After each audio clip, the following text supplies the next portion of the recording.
And now to carry on with our science regarding the work around Lake George, Dr. Joel Harrison will be our next presenter. Joel is a limnology research scientist with RPI and has been an active partner with the new LGA with the Jefferson Project. And an interesting fact about Joel, I didn't warn you about this, Joel, but he's been known to even conduct research during the holidays, as he has a hobby of, an interesting hobby of looking at the patterns of bubbles, I guess patterns in ice or something like that. I saw a post on that. And so I'd like to welcome Dr. Harrison up for the next presentation.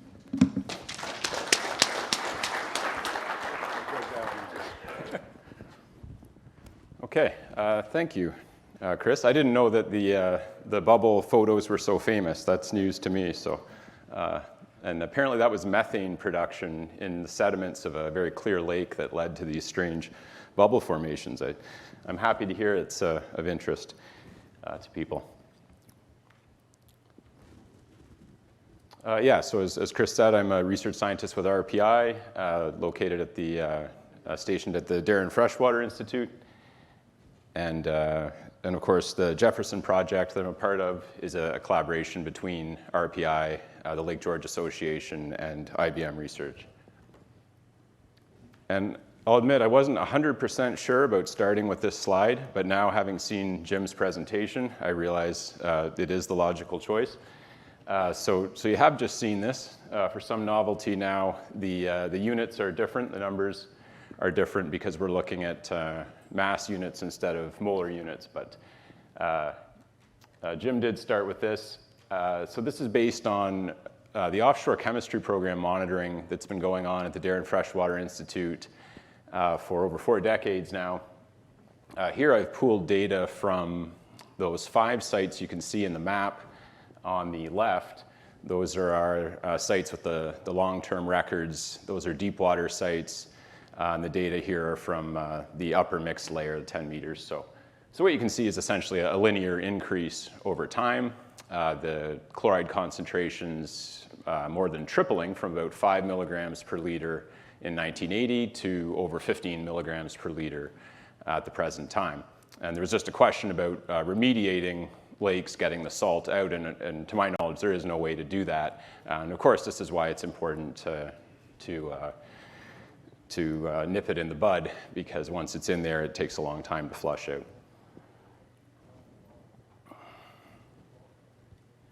Of course, you can't understand what's happening in a lake without studying the lake's watershed, because the two are intimately connected.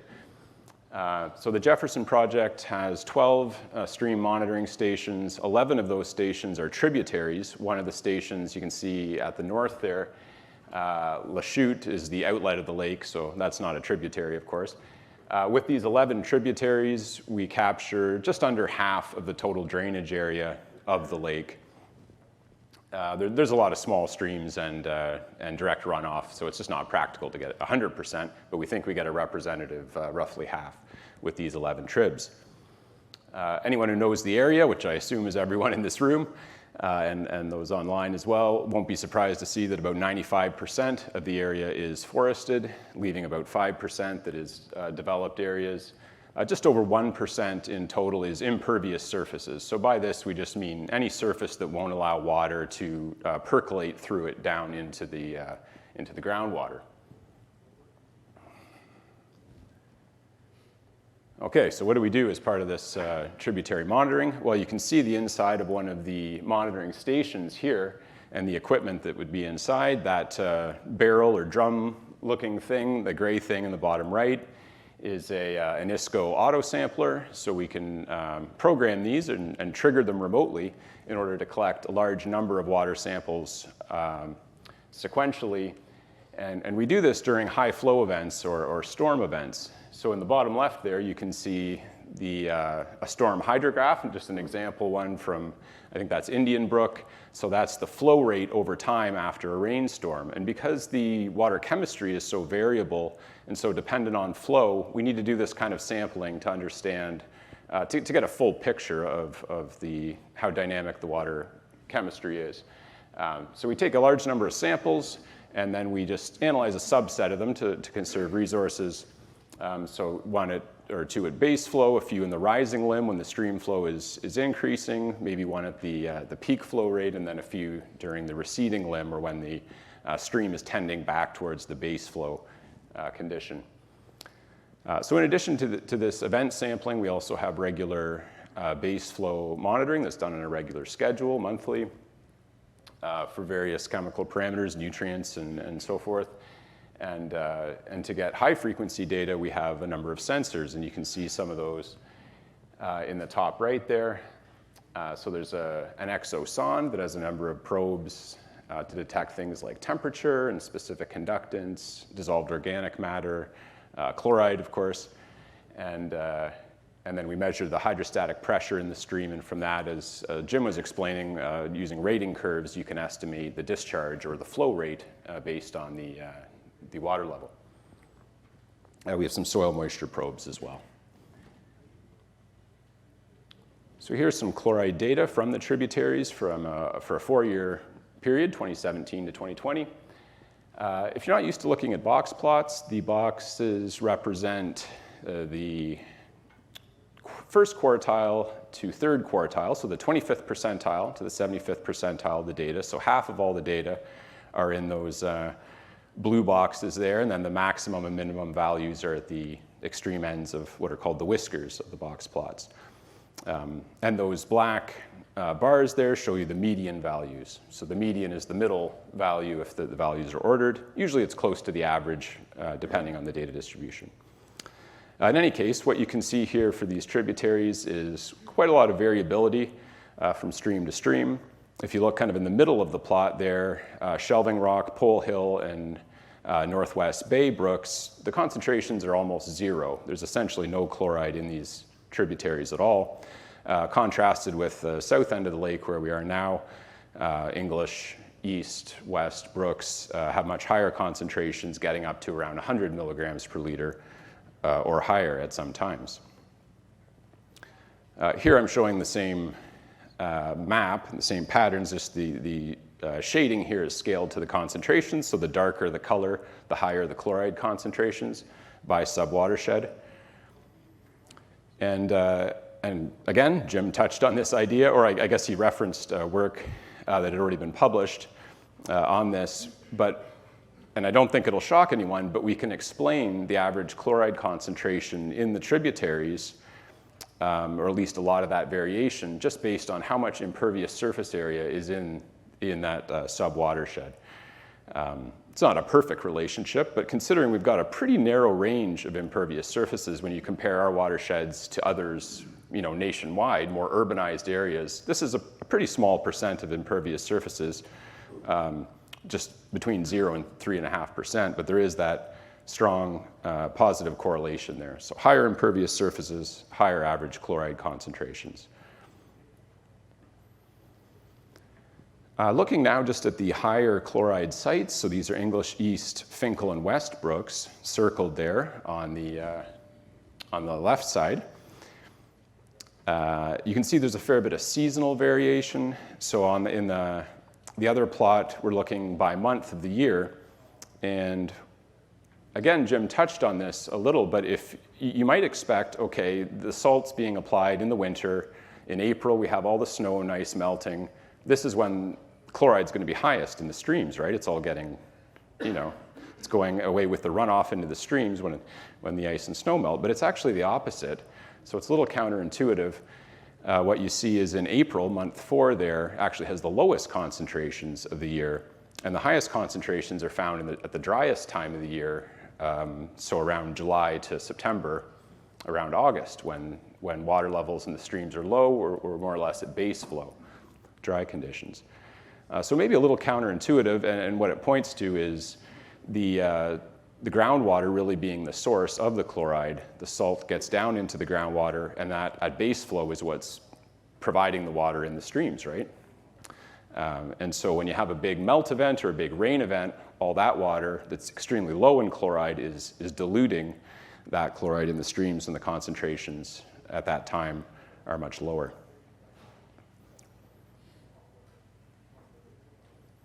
And it's kind of the opposite if you're used to thinking about pollution in streams. if you look at the top image there, that's Finkel Brook. I took that photo last summer. And then that's in base flow conditions. You know, it looks nice and pristine and clear. Okay, this is good water quality. The bottom image there after a thunderstorm, and it's the exact opposite. It's brown, turbid. There's a lot of suspended sediment, nutrients, any toxic substance that might be adsorbed to those particles. But really, when we're thinking of chloride, the much higher concentrations are actually going to be found in a stream that looks like the one on top, not the one on the bottom. So it's maybe a little counterintuitive.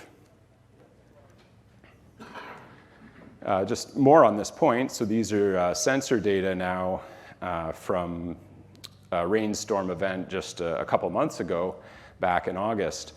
The top plot showing rainfall at our vertical profiler station in the south end of the lake at T Island.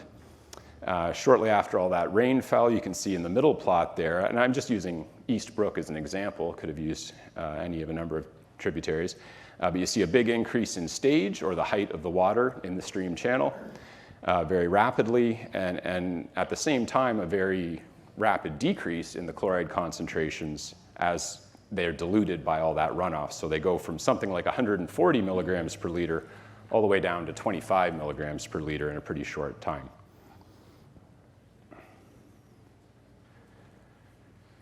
One of the chief reasons you might want to run a monitoring program is to assess trends over time, of course, to do a time series analysis. So I've done that here. This is fairly simple, just looking at trends in the average annual concentrations of chloride in these tributaries using whatever period of record was available. And it's variable among sites, but the monitoring started somewhere between 2015 and 2017. So it's still early days to be doing this kind of analysis, but I think we have enough data to start looking for some trends. Two trends were noteworthy out of those 12 stations there. The first was in Westbrook, and we're of course sitting in the Westbrook, at least those of us attending in person here are sitting in the Westbrook subwatershed right now.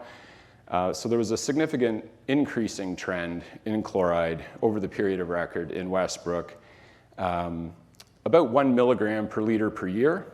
And you can see it's not huge relative to the amount of variability you see within the years, and those are the gray circles there.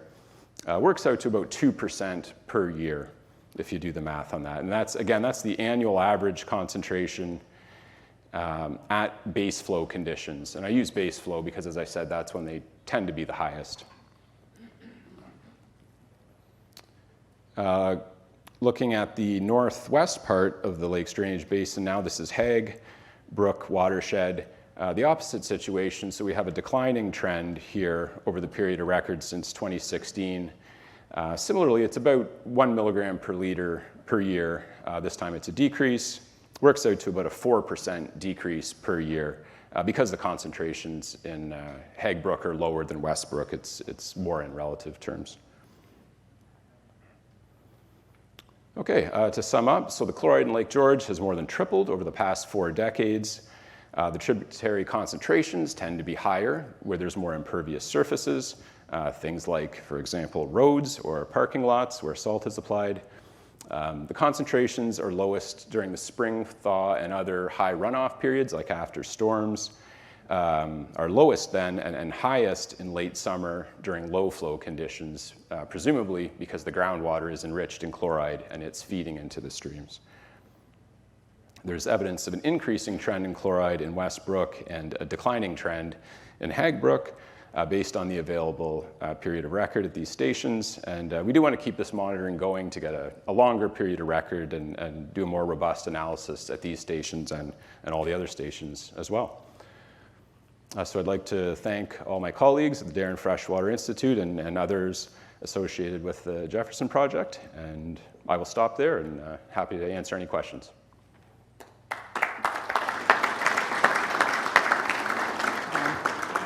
One request, if you do have questions, please wait until somebody comes up with the microphone, just so the folks online could hear the question, as well as everyone in the room. So, any questions for Dr. Harrison?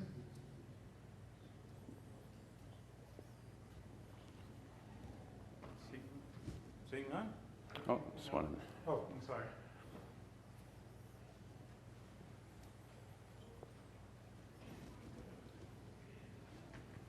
So just a quick question about, so in theory, so we saw a 4% reduction, you said, In Hague Brook? in Hague Brook. Yes. So say, for example, Per year, I should per say, year, 4% yes. per year. So say, for example, next year, if zero salt was applied, so say for example, zero chloride loading, Okay. in theory, how much of a reduction would one see then? I'm not sure I have all the information to answer that, but I will say I don't think you would see a huge change right away because, as I mentioned, the groundwater is acting like this reservoir that's slowly feeding the high chloride water into the stream channels. So it would take a while, I think, for it to really come down because of that kind of buffering effect of the groundwater. Right, and what I was basically trying to get to is that the fact that you're seeing a 4% decline does not mean that there's a 4% decline in chloride loading. So that could actually be a far significant drop in chloride loading that's slowly showing up as a decline. Right. Yeah, that's a good point. I probably should have said that. Yeah. Yes, well said. So I'm just showing the average annual concentration in the stream, which we would expect, to respond more slowly than the reduction in loading. So yeah, great. That's a great point. Yeah, the next set of presenters have worked really hard the last 4 years to bring that graph down. So I just wanted to make sure that everybody understood that the fact that you're seeing a 4% decline does not mean that they've only done 4% better. Yes. So, and we'll have a lot more information on that, but no, appreciate it. Thank you.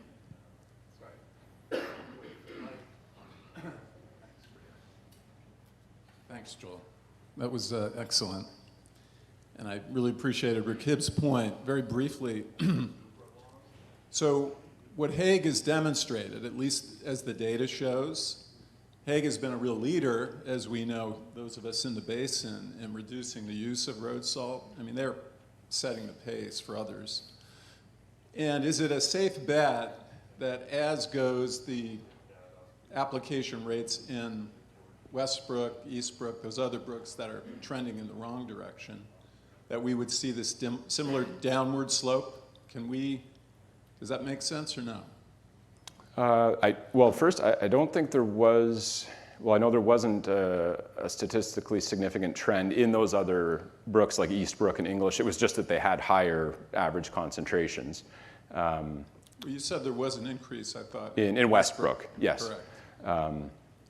And so the question is, if the application rates are reduced, would we expect to see that same decline over time? Yeah, I mean, my understanding is there's really only one source here, and that's road salt, one major source. So when that's reduced, the concentrations are going to come down. Okay. And I know that's not just municipal. That's I think, DOT as well. Thank you. Over there. Hey, I was wondering if you guys looked at the possibility, especially during COVID, the last 2 years, of an increase in population, especially in the south end of the lake down here. Do you think that could have an influence on how you've seen the increase in sodium production in the lake in this south end of the lake here? Yeah, there definitely was in more recent years. That first slide I showed, there's more zigging and zagging in that time series, less linear, which might have to do with extreme weather events, and it could also have to do with, as you say, what is the actual population in the area. Regrettably, I don't have any data on that, but it certainly we'd expect that to be a factor, yeah. One more. Hi, Chris and Joel, thank you. I just wanted to piggyback on Eric's question there and applaud the town of Hague for their leadership on all this. But looking at that reduction in Hague Brook, is that, I don't know if the data supports it yet, but is that at least in part due to the use of the smart edge, live edge plows and the brining and the application rate analytics management that they're doing up in Hague? I think I'll have to defer that question to those who are more knowledgeable about the actual on-the-ground methods of salt application. I'm not really very knowledgeable about that, so I think I would think anything that's going to reduce the total amount of salt that you're applying to the road surface is going to have an effect, but I should leave that to others to answer that question, I think. One more. Yeah, regarding wells and potential contamination, do you have a sense of any maximum level below the surface of where this will not go any farther, or is it just infinite and you don't know? Sorry, do you mean depth within the soils or in the groundwater? Or? How far the sodium and chloride might go down? Well, I think once it gets into the groundwater, I think it's it depends on the porosity of the soils and how much water exchange there is within the soils. But in theory, where there's water, it should equilibrate over time. So that's to say, where there's water, it could be contaminated. Well, where there's one pool of connected groundwater, the concentration, we'd expect that to be more or less homogeneous within that groundwater pool.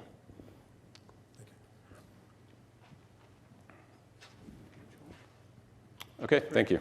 Thank you. And just a couple takeaways I had and a couple of thoughts.